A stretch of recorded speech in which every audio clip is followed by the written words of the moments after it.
জান্নাতুল বাকি থেকেও উহুদ পাহাড়টা দেখা যায়। এই সাইডে যে পাহাড়টা এটাই উহুদ পাহাড়। এই জায়গায় ৭০ জন সাহাবীর কবর মোবারক। এই যে পাহাড়ের যে ফাটলটা দেখতেছেন, এই জায়গায় হযরত মুহাম্মদ সাল্লাল্লাহু আলাইহি ওয়াসাল্লাম আশ্রয় নিছিল। আসসালামু আলাইকুম, আমি জাহিদ, সৌদি আরব মদিনা থেকে। আজকে আপনাদের দেখাবো উহুদ পাহাড়ের পুরোটাই। উহুদ পাহাড়ের কোথায় কী আছে সেটা আপনাদের দেখাবো। তো চলুন আমার সঙ্গে থাকেন, দেখতে থাকেন। উহুদ পাহাড়ের উদ্দেশ্যে আমরা মদিনার মনোয়ারা থেকে সুন্দর মনোরম পরিবেশের ভিতর দিয়ে আমরা যাচ্ছি অন্য একটা সড়ক দিয়ে। মদিনা মনোয়ারা থেকে সামান্য একটু দূরেই উহুদ পাহাড়।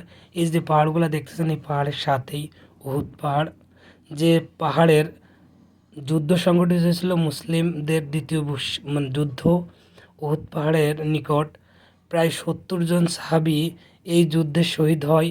৭০ জন সাহাবীরই কবর মোবারক উহুদ পাহাড়ের পদতলে অবস্থিত। তো আজকে আপনাদের ঘুরে ঘুরে প্রতিটা ইসলামের খুঁটিনাটি বিষয়গুলো আপনাদের দেখাবো, তো সাথে থাকুন।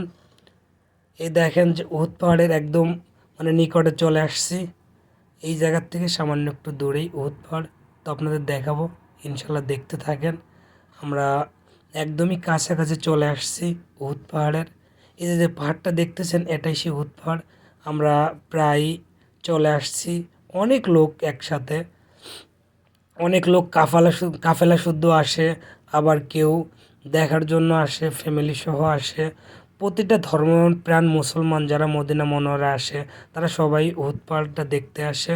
যেহেতু বিশ্বের সবচাইতে বড় ইসলামের যে যুদ্ধ সংগঠন হয়েছিল, সেই যুদ্ধটা এই উহুদ পাহাড়ের নিচেই অবস্থিত। এই জায়গায় প্রায় ৭০ জন সাহাবী শহীদ হয়। এই যে জায়গাটা দেখতেছেন এখন, এই জায়গা ৭০ জন সাহাবীর কবর মুবারক। এই জায়গাতে তাদেরকে সমাহিত করা, এই যে বাউন্ডারি করা ঘেরা, এই জায়গাতে ৭০ জন সাহাবীর কবর মুবারক। এই সাহাবীগণই আমাদের মুসলিম ধর্মটাকে বিজয় করার জন্য তারা শাহাদত বরণ করেছে।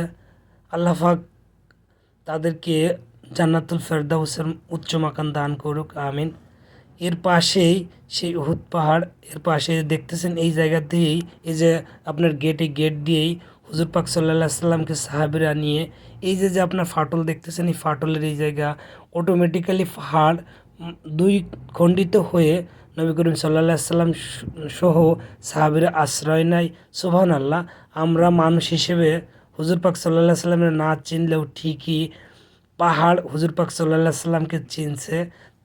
তার দুঃসময়ে পাথর দ্বিখণ্ডিত হয়ে হুজুর পাক সাল্লাল্লাহু আলাইহি সাল্লামকে আশ্রয় দিছে। এটা মদিনা মনোয়ারার থেকে ১ থেকে ১.৫ কিলোমিটার দূরে। তো যারাই মদিনা মনোয়ারায় অবশ্যই হযরত মুহাম্মদ সাল্লাল্লাহু আলাইহি সাল্লামের রওজা মুবারকে আসবেন, তো সবাইকে অনুরোধ করব একবার হইলেও উহুদ পাহাড়টা ঘুরে দেখে যান। দ্বিতীয় যুদ্ধ মুসলমানদের যে জায়গায় সংগঠিত হয়েছিল সেই জায়গাটা।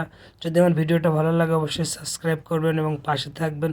প্রতিটা মুসলমানকে আমার মনের অন্তরস্থল থেকে শুভেচ্ছা এবং অভিনন্দন। যদি আমার ভিডিওটা ভালো লাগে তো অবশ্যই শেয়ার দিয়ে প্রতিটা মুসলিমকে দেখার সুযোগ করে দিবেন। আর আমার জন্য দোয়া করবেন। যদি চ্যানেলটা ভালো লাগে অবশ্যই সাবস্ক্রাইব করবেন। তো ভালো থাকেন, সুস্থ থাকেন, আল্লাহ হাফেজ।